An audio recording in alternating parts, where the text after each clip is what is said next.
Hello, welcome Kashif Rana. Thank you for accepting my invitation. So let's talk about Kashif. I met with Kashif, let's say, how many years ago we met for just a prep presentation? Do you remember that? It's Yes, it's been been, 10 years or more. yeah, I guess. So let's talk about Kashif. Can you tell us a bit? About myself? Yes, Absolutely. Again, as you can hear, my name is Kashif Rana. I was born in Pakistan and I've had a long journey. I grew up in Africa. I got educated in England, Europe basically, and then I worked in the US and Middle East for the last 25 to 28 years. So that's been my journey so far. I'm basically a qualified chartered accountant from England, but I did most of my career in technology as a technologist, as a chief information officer. In short, you call it CIO. And I've had the opportunity to work for Oracle Corporation, Stanford University, General Electric in the USA, and Coca-Cola headquarters in Atlanta. And after that, I came to Middle East, and I have worked for Majid Al Fatam and Etihad Airways in Middle East. And then I also served some other corporations in Pakistan as a give back to my country. And nowadays, I'm in a consulting business of my own. That's been my journey so far. Funda, back to you. actually, I really wonder one thing, which is very important for me. I know that you start to live in United States in 1999, Yeah. when I was studying in the United States those days. So, as a foreigner, you start to live in United States. What brought you to United States, and how did you get that offer, or how did you grab that chance? Thank you. Very, very good question because it was definitely a life turning event for myself. I had just come back from Europe after finishing my studies and I got into technology. I became a SAP consultant. Uh, and then I definitely wanted to explore more technology roles. So there was a role that Oracle came out with in the region through their partners. And it was a newspaper ad. And I said, there's no harm in applying for it. And I applied for the job, and luckily I got a job interview call. In those days, if you remember, Funda, there was hardly any internet, so we used to go to Yes. the internet cafes and check your email. So one day I went back and checked my email, and there was an interview that was scheduled. So the Oracle team came to Pakistan for the interview. I gave my interview, and it took around 4 to 5 months to get my H1 visa, which is an employment visa to work in the USA. And I flew, I remember, in December of 99 to USA before the Y2K. Uh, okay. In, everybody knows that in Turkey, if you work for Coca-Cola or like GE or Mhm. other companies like very well known, we always wonder how you grab their attention, how you get that job, because those years before 2000 or up to 2010, it was not really easy to find jobs like these global companies, and it was Ab- not really easy to get it. How did you uh, manage it? How did you, do it? Can you There tell are two us? parts to it, Funda. I think, yeah, there are two parts to finding a job. First of all, I think you have to be capable. You have to know what you know. You should be not only the best in your skills and also be a master of what you know. I think that's very important because you have to have those skill sets that people or employers want. If you don't have those skill sets, nobody will want you. And then you have to knock on many doors until a door opens for you. So you have to keep on applying. You have to keep on making efforts to get attention of the employers. And there are many ways to do that in today's time and place where there is LinkedIn and there's other things. But in those times, definitely your skill sets were very important. One of the good reasons I got probably selected was because I had a finance degree, a chartered accountancy degree, and I knew technology. So that was a good combination. So technology and having finance degree together was very rare in those days. Nowadays you get more people, but I was chartered management accountant with a technology background. So when you look at jobs where you need a functional consultant to implement enterprise resource planning ERP software, that kind of knowledge and experience helps a lot. So when I interviewed with Oracle, they were excited about it. They wanted to know more, and they knew that with my background, I would be a good implementer of Oracle technology and Oracle ERPs. So that's one of the reasons I probably got hired as a functional consultant and business analyst for Oracle Corporation in the headquarters in the US. There are some people saying hello. Let's look at them because I think they like to say hello. Hello, everybody. Yeah, I can see all their waves and hello. Wow! Thank you so much for this lovely notes. Uh, well, I wonder other detail, of course. I mean, as I remember that, okay, the light is a bit, I need to get rid of this light. And there, I mean, when I start to work with you, I was making you to get ready for one presentation.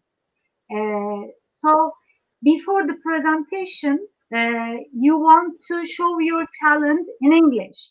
Can you just tell us how you improved your presentation skills and meeting skills, which is very important? You work for many companies. Right. No, I think, Funda, look, life is all about learning all the time. And I'm not at all shy about learning and getting myself better in every way and respect. So you remember if when I contacted you, I was a little bit hesitant on presentation skills and I wanted to polish my skills better. So one of the things that I did after our discussion was I would video record my presentation myself and I would record that. But if you remember those days, we had big cameras and we had videotapes in the 1999 and 2000s. Camera just came, the video cameras came out and the phone cameras came out. So that was a big help, but they were still not very helpful. So I would video record myself and review it and criticize myself wherever I was not good. And the other thing I used to do was hear CNN and other TV stations and use those as a way to learn English and talk back. So while I was hearing news, I would also repeat myself after that. And as we got along, it helped me improve my English on a regular basis. I was able to talk more fluently. I was able to communicate more fluently. And the best way to learn English is you got to talk in English all the time. You have to speak in English. You have to get to be confident. And you build your confidence by talking more, by learning more. So I did both of those combination, and that helped me get my presentation skills. And one of the important things I would say, Funda, was also body language. How do you stand up in front of people? How do you present yourself? How do you move your hands? How do you act as a human being in front of your management? Because that gives them confidence that this gentleman knows his stuff, and you have to prepare for your presentation as many times as you want and you need. So even if you do it 50 times, it's not good enough. I have worked with Jeff Immelt, who is the CEO of GE. He was much senior than me, but Funda, you wouldn't believe, but he would be reading his slides maybe 40, 30 times before the presentation. Yeah, And I how he's know. going to raise his hand, how is he going to talk, the tone he's going to talk in, everything was rehearsed again and again and again. So rehearsal is very important. So I we hope I can answered your question. practice makes perfect. Yeah, As much as you do the practice, you became perfectionist and you became really perfect after all. Um, so I want to ask you, what are the challenges of working abroad? Because you lived for many years in other country or out of your country. So can you tell us the challenge of working abroad? So how do you prepare yourself to work in another country? Because it's not only the language, it's also about others. We have to improve other skills. absolutely, absolutely. I think language is one thing, but I'll tell you something interesting. Driving license is more important. Having a driving license in a foreign country is more important than anything else. So I have licenses from London, I have license from America, and I have licenses in UAE. So getting the license is the first thing that I get to do when I go to a new country. So getting a license is very important, but to your point, learning how to communicate is very important. Learning English is important. I think learning English in school is very important, and being fluent and being understanding is important. So I wouldn't go back to English a lot, but I think everybody knows practice makes perfect. Somebody said it very nicely that if you want to learn English, get a boyfriend or a girlfriend who is English, and you learn English faster. But it's not the same. We know it. Yeah, We know. it's not the same, but it's one way of learning English faster. I think there are cultural challenges as well. Look, there's a saying, when you're in Rome, do as the Romans do. Yeah, yes, So definitely. it's very important that when you go to a new country or a new culture, you have to understand and try to learn. If you are trying to be different, then you will look different and your acceptance would not be there. People won't accept you. So, for example, if you wear different type of clothes in your country, you go there and still wear the same clothes, you look different. You will not merge well with the culture, and people won't try to connect with you. So you have to start wearing what they wear. You have to start eating what they eat. You have to change at least when you're outside. You have to appreciate the culture. You have to appreciate the cuisine. You have to go the way that country runs. If you're going to stand different and you're going to be wearing different clothes and you'll not be embedding into the culture, then the acceptance of them and your embedding into the culture will be challenging and difficult. So you have to balance those things together. So you have to enjoy different cuisines. You have to start enjoying their culture. You have to go to their local events and get to learn things. When you learn things, you get embedded. Look at this great example. Kamala Harris just got elected as the vice president of America. She has Indian background, an African father.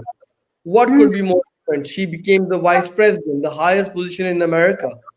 It's not a joke. So if she still was wearing Indian clothes, she wouldn't have been the vice president. She embedded herself in the local culture. She learned, she studied, and then she became what she became today because of that acceptance of the culture. So it's acceptance from both sides. You accept their culture, they accept you. So it becomes a win-win situation. well, I really want to learn that. How did you cope with the challenge to working with different cultures, with different people? How did you manage it? Because you were the manager. So Yes. if you work with the plenty of people who is not from your own culture, so how did you adapt the culture? I mean, I know that the presentation, when you present, it's fine. When you have a meeting, it's okay. You can manage it. But what about managing people, understanding people? Putting yourself into their place.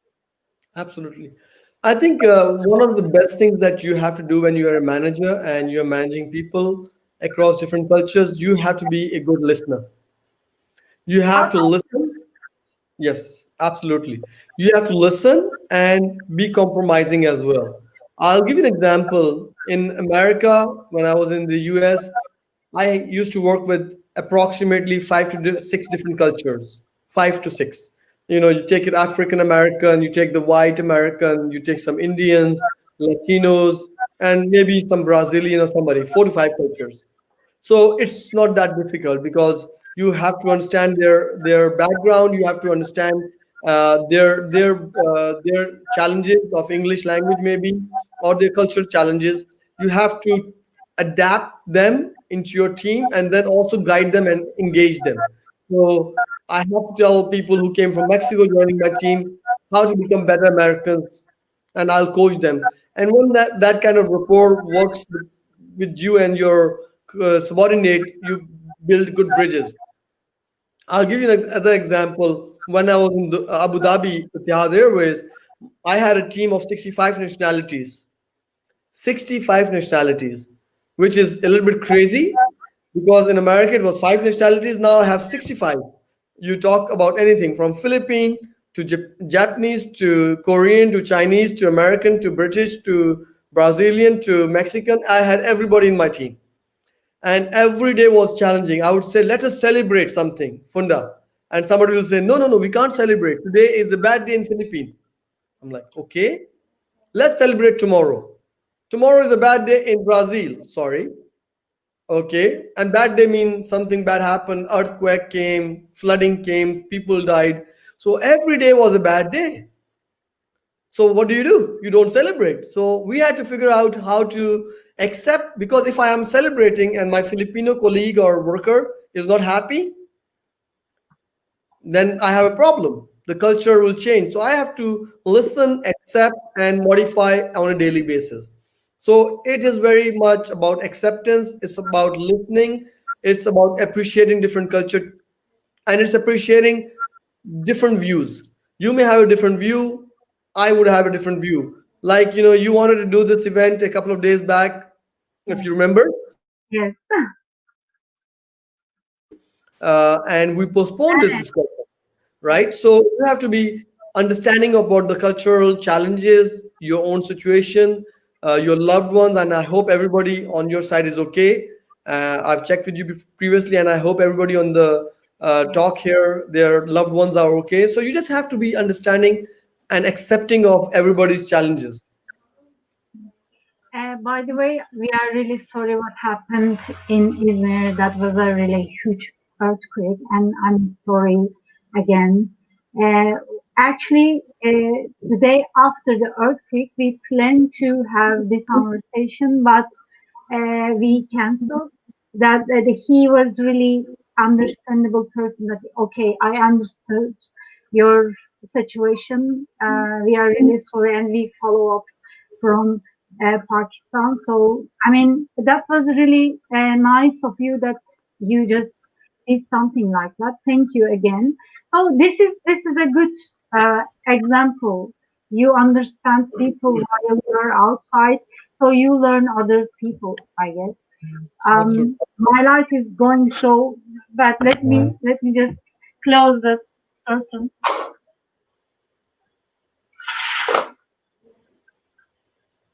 I think it's fine now. Yeah, I think it's better. It's okay. Yes. Oh, thank God. Okay, there are some questions. It's just flowing, and it's really nice. So let me just share this one. Wow, we have really. There are some. I mean notes. Let me show them. So Mutlu is asking, what are the different disadvantages of working abroad? Ah, you don't get your local food. Yes. Your loved ones, you're away from your parents. Those are big disadvantages. And if you love some of your local brands, you will not get them in the foreign country. So those are the disadvantages. I think there are more advantages to disadvantages. I think the reason I would say there are more advantages is because you get to learn a lot. You get to explore a lot.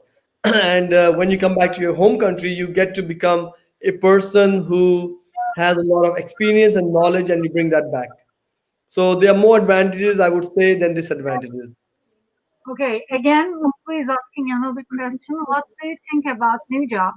or area for future advices for our children.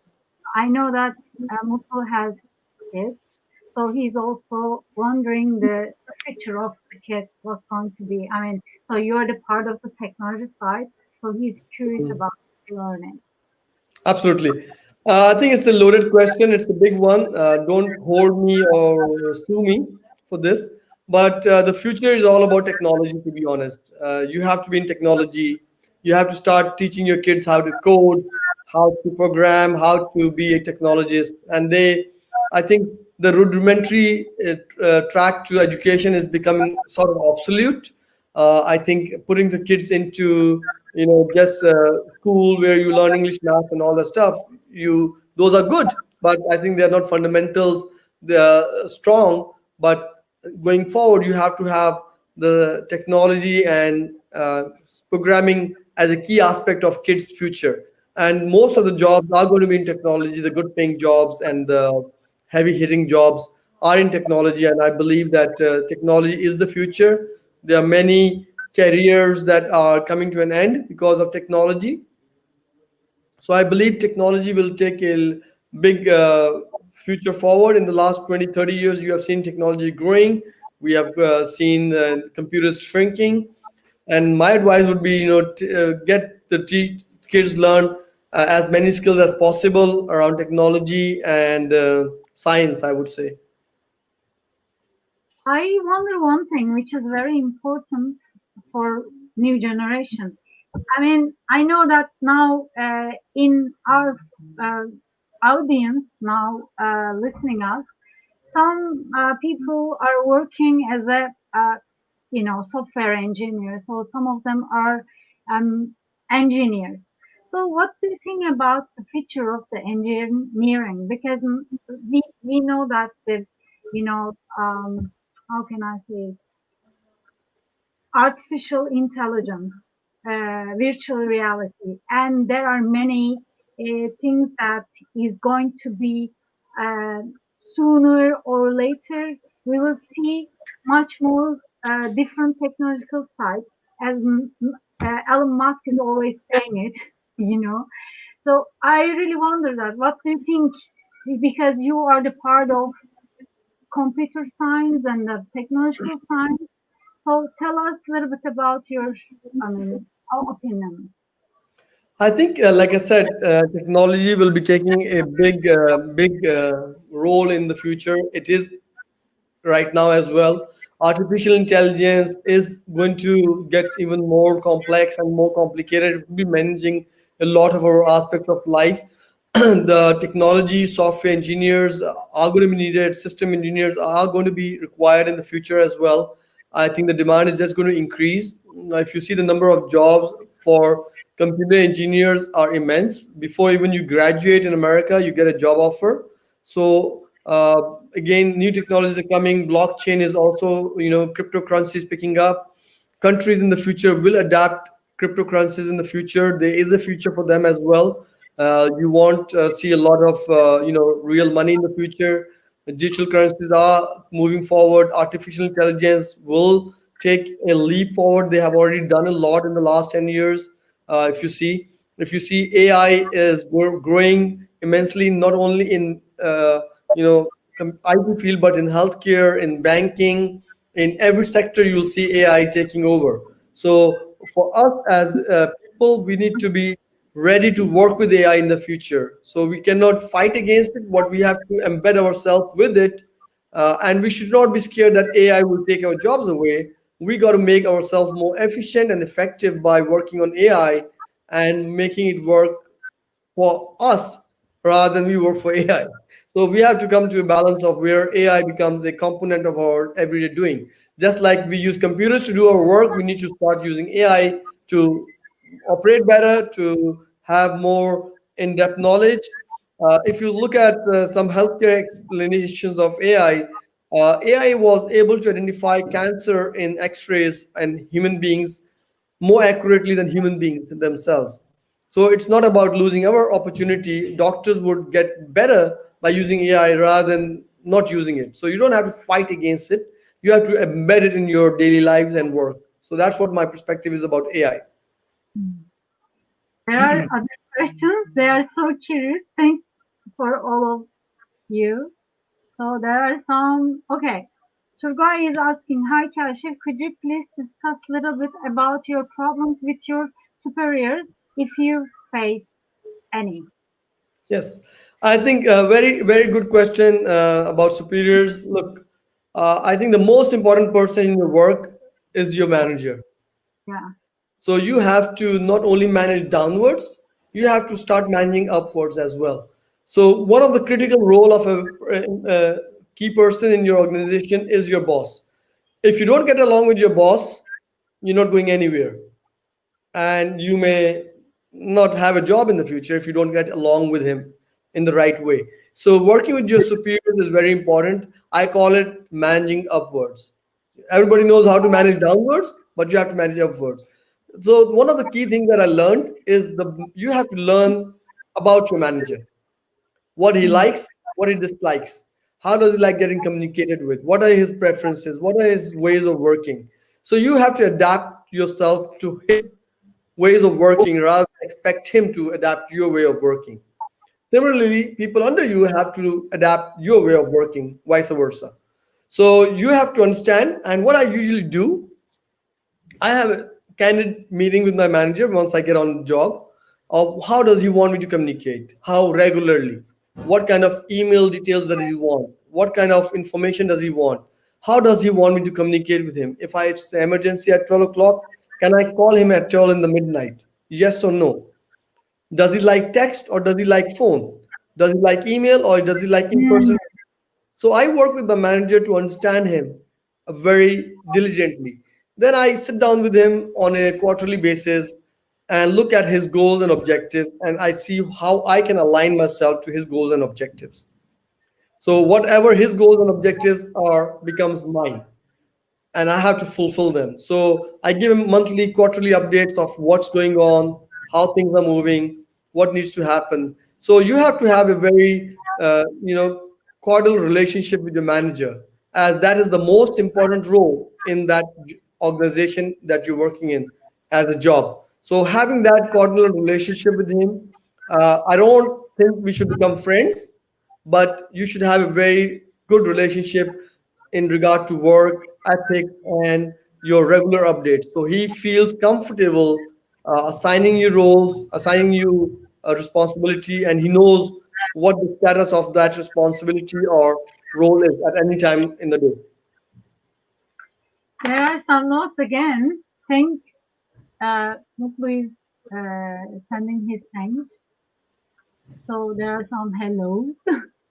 Somebody said awesome. Thanks. Oh my goodness, it's flowing. Okay. I have one simple question. What do you do if you start to work in any other country? What do you do differently than now? What do I do differently than now? I You got think internet, I, finding a job. I would say I start drinking from the fire hose. Okay. Ah, What I mean by that is you have to, once you get into a new job or role, like I moved from America to Dubai, I had to learn the culture, I had to learn ways of working there. So you talk, meet, talk people. And I'll tell you one thing about learning. One of the most important things, and I'll give you an example as well, if that helps. Uh, I'll give you an example. I moved from General Electric to Coca-Cola in 2011, and it was a big thing for Coca-Cola to hire me from GE because they hunted me down and they hired me. But 3 months later, when I was in Coke, things were not looking good. I had a big meeting where I presented, and out of the 13 vice presidents of Coca-Cola, nobody agreed with me. Nobody. hmm. They were like, "What are you talking about, Kashif?" And I'm like, "Okay, that's bad. It looks like I need to find a new job." Okay, so I went back to some of my coaches and my mentors, and like yourself, you helped me with the presentations. So I went back to my coaches, got some guidance, came back. Over the next 2 months, I spent 3 months. I got beat up. Then the next 2 months, I worked on my agenda. So all the 13 vice presidents, Funda, I took them out for lunch. Took them I out for like lunch one by one, not all of them, one over one. I took them out for lunch, got to hear, listen to them, listen to all they said, and then we became colleagues. We talked. I heard their challenges. I heard their frustration. I heard all their aspects. And when we were doing all that 1.5 hour lunch, I told him what I was trying to do, and we both agreed. So I did 13 lunches over 2 months. And then I did the presentation again after those 3 months. 5 months later, I did the presentation. And everybody in the room said, good, good, go ahead. So it's never eat alone, like you just said. So I put that together, and 5 months later, I said the same presentation again, and everybody said, that's a great idea, let's do it. So what you have to do is you have to build bridges in the organization and the culture. You have to talk. You have to not have an ego, and you have to build those bridges, and you have to connect with those people and be a good listener. So after spending like 9 years in GE, Coke was like a new country to me. It's like a new country as well. It's a new place. So I said, no, I know everything. Let me start working. It didn't work. It didn't work. So I had to veer back, build bridge, make colleagues, listen, and then execute. I came in, started executing, tuck, tuck, tuck, tuck, tuck, tuck, tuck. No, that didn't work. I have to go back and relearn. So that's my thing. Never eat alone and build bridges. I want to tell you something. I was working with expats and they were asking me to go out with them for lunch and we just try to spend time with them. So I believe that if you do some networks, you should eat with somebody out of your company, or you should eat some, some food, or you should drink with others. I'll tell you one thing for now that the mistake we will anybody makes. Like for example, let's say you go to USA and you get a job in the USA. I'm just making it up as an example. So you will find another Turkish lady or a man and only eat lunch with him. That's the mistake you should never make. You should have lunch with him, but once a while. You need to have lunch with different cultures. Sit with your boss, sit with your colleagues, sit with Black Americans, sit with white Americans, sit with other people, have lunches, connect with them. The mistake we usually do, we find comfort. You will find comfort in speaking with somebody in Turkey or in Urdu language for Pakistani, and you will just be friends with that culture, and you will just make more friendship with them, eat every day with them, and then when it's time for your promotion, you will not get it because you didn't reach out to anybody else. Okay, thanks for that. There is one question Sada is asking. What do you think about new working model? I think the new working model is a difficult one. It's Zoom and remote working. And look, there is nothing permanent, I would say. This is something that we have to do because of Corona and COVID 19. Unfortunately, I think it's here, but it's not here to stay forever. I think new working model will be a mix of both, remote working and working in the organization, because there are certain things where you need to be there in person. I strongly feel that most of the relationships that we build at work are in person. It is difficult to build relationship on Zoom because there's no water cooler and there's no lunch on Zoom. So you have to have those relationships, and those relationships are very important and very long lasting. So my only thought would be that the new working model will be a mix of both remote and in person in the future. It cannot be one only. The good part, I would say, is that some organizations have accepted remote working as a possibility. not closing the option, but as a possibility. Okay, I have an other. Uh, there are some questions about uh, economy. How about the economy or the wages? Did you make a difference for you to accept the job offers? Thank you. Okay, so the economy has got hit, and people are making less money, and companies are making less money, and that's the reality. I think if we all want to keep a job, you have to gear down or look for something different. You have to accept it because it is very difficult. If you're not making money, you can give somebody else money. So yes, in my situation as well, in my business, I did have to gear down as well during the COVID, and now that we're recovering, I'm gearing back again. So it's a up and down story all our lives. So when things get better, we'll ask for more. When things get worse, you have to manage what you have. So it's a reality. It's hit many places, and if somebody says they're not impacted, then we have to find out who that is. But most of us have been impacted, unfortunately. So thank you. So we don't have any questions. But this is my question from somebody Turkey. So I know that we are different. We are not really different than your country. I mean, we are really close to each other and we understand each other. So you come back to Pakistan because you got some other offers. So what about any offers from United States? Do you get any offers nowadays? I spent on a very interesting question. Look, I spent around 28 years working now. So I sort of became in the, you can say, take it easy mode. So I wanted to start something of my own, and I started a business.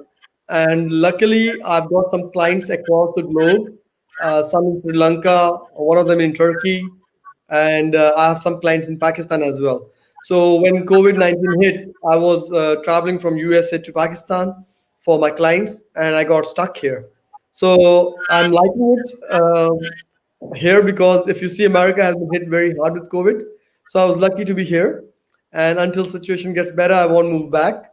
As you know, Biden has won the US elections. So I will head back once things are better in the USA. So I'm enjoying myself in Lahore in Pakistan. For the last 8, 9 months, I've been stuck here because of COVID, and my business has been doing well, Alhamdulillah. So no Hmm. complaints about that. So enjoying this is another experience because if you see, I've never had the opportunity to be in Pakistan for so long. So this is the first time I'm in Pakistan, learning the culture, learning to eat local food, and enjoying it. Uh, so everybody, I mean, everybody goes back to their hometown. I know it. Everybody goes back to their hometown. So do you want to go back to United States and because you get used to living there? So is there any adaptation problem nowadays? I mean, Yes, it's another case also. United States is my home country. It is my home. I'm a U.S. Citizen, so that is my home. I will go back definitely, but once things are good and if business requires me to go back, I will go back. I plan to continue my business in the U.S. as well, but for the moment, I'm here. I'm enjoying the region. But the beauty about this region is once travel is back open, I get to travel a lot. I've come to Turkey many times. I think I traveled to Istanbul around 15 times last 3 years. I love the I get food there. So I come a lot to Istanbul. I've gone to Cappadocia. I need to visit more. But once you're in the US, it's very difficult to travel. It's very mm. long, travel across the pond. So I like it here. It gets me to travel a lot. And as I get old, I'll probably go back to USA. Oh, you're pretty young. Anyway, there are one note. Hello. So thanks for this lovely conversation. I mean, I always plan 15 minutes plus five for the questions, but it's always taking longer. I don't know how it's happening, but now thank you for that. Uh, if you like to add something, we are really honored to listen and we are happy to etme. Now, thank you for the opportunity to talk to your country people. I wish them all the best. I think if you don't give up your dream of going and working in a foreign country, it can be achieved.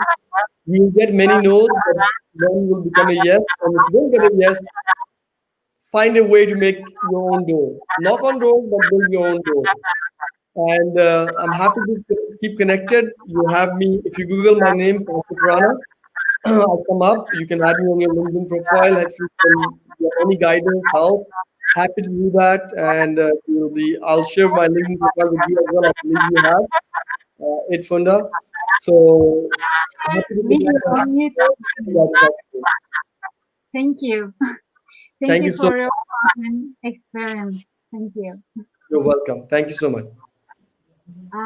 One note. Thank you, Ms. Rana and Funda, for informative tips. Thank you. Thank you, dear. Good luck. Goodbye. Have a nice Sunday. Thank you. Thank you. Thank you. You all take care. Bye bye.